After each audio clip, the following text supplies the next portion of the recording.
kalahating taon na stock ang battery na ito. Nakakabit ito sa Mazda. So atin siya ngayong battery tester. Kung ano na nga ba ang voltahe nito, positive at negative. So as you can, hindi nagtuturn on ang ating battery tester. Ito po ay kusa nagtuturn on once na ikakabit natin tong alligator sa positive at negative polarity. So wala siyang functions, hindi siya nagtuturn on. So in short, dead bat po ang battery nito. So walang kabulta-bultahe. So kita nyo naman po. So ngayon atin siyang try na buhayin kung kakayanin gamit ang battery charger. Ito po. Yan. Mga boss, welcome sa Bat Expert PH. Ako si Ray.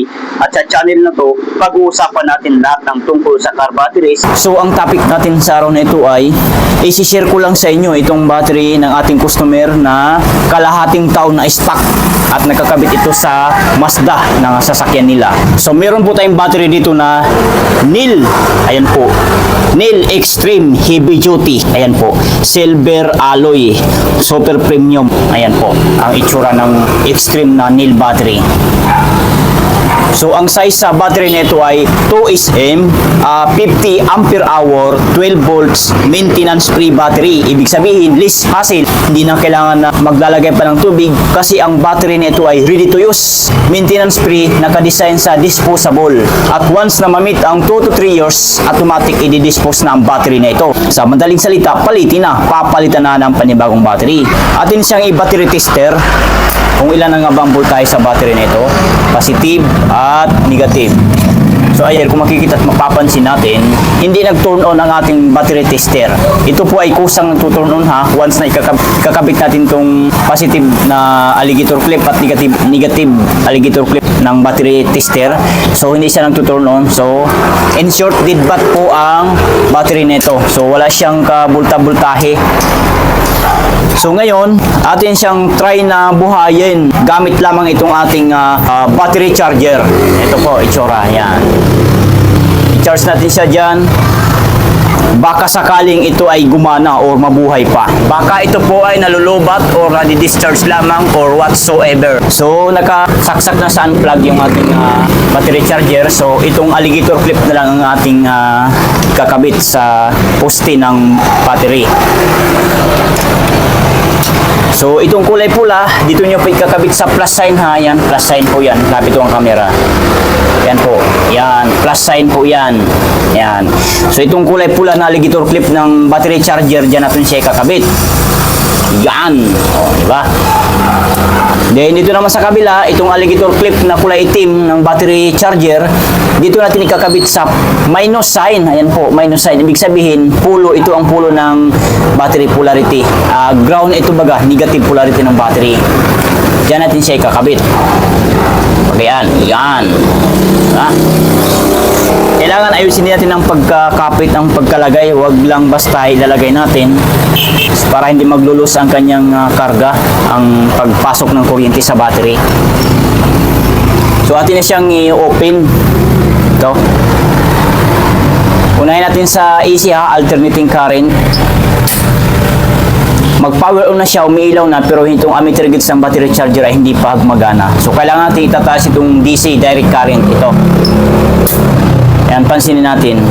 Gumagana na yan, may kuryente na po yan. Hindi nga lang tumataas pa ang kanyang ammeter gauge. Sa kadahilanan, itong battery nito ay dead bat, wala po siyang kabulta-bultahe.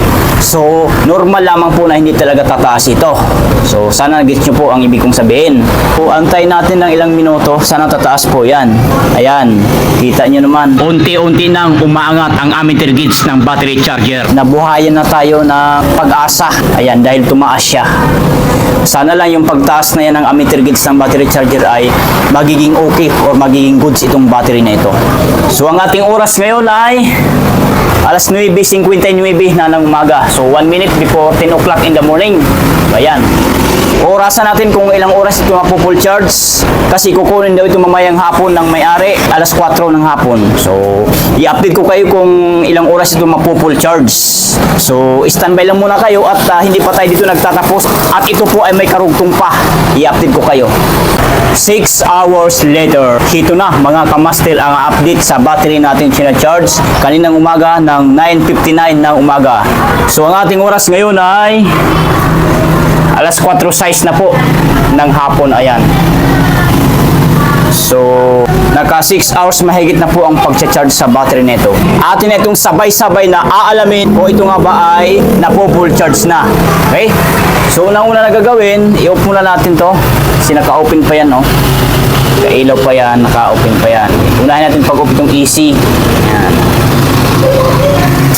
Yan. Patay ng power on, bumaba ng meter gauge ng battery charge. Kailangan itong DC, ibaba nyo rin yan. I-off yan. Para tuluyan ng walang kuryente. Alisin natin to. Tsaka ito.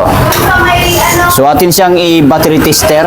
Ang gamitin nating battery tester ay itong battery analyzer. Ito po, itsura. Yan. Para sisilipin na rin natin yung kanya tinatawag na CCA, yung cold cranking amps or cold cranking amperes. So kakabit nyo lang ito. Yan. Naman sa kabila, plus minus sign. Yan. So, as you can see, kamaster, kung makikita at mapapansin natin, 13.18 volts. So, pababa ng pababa siya, oh. So, atin ngayon siyang testing. Silipin natin yung kanyang tinatawag na CCA. Ayan. Battery test, regular flooded, then CCA, then 40 ampere. So, kulang po yan kasi ang battery ay 2S. Ang equivalent nito ay 50 ampere hour. So, dagdagan natin siya. So, ayan. So, testing na lang natin. Ayan. Pansinin natin, ha. Boom! Panis! Good battery ang nakalagay dito. Di na kanyang tinatawag na CCA, 485 CCA. So, ang SOH, state of health, ay 100%. Ang SOC, state of charge, ay 98%. Ang R ay resistance, 6.14. So, good battery. So, kayang-kaya pa po mapaandar ang gasoline engine dito sa battery nito. Huwag lamang po ang diesel engine. Kasi kapag ka-diesel engine, mahirap po paandarin yun. Kailangan nasa 500 mahigit ang CCA ng battery bago may start. So, ayan po. Good battery siya.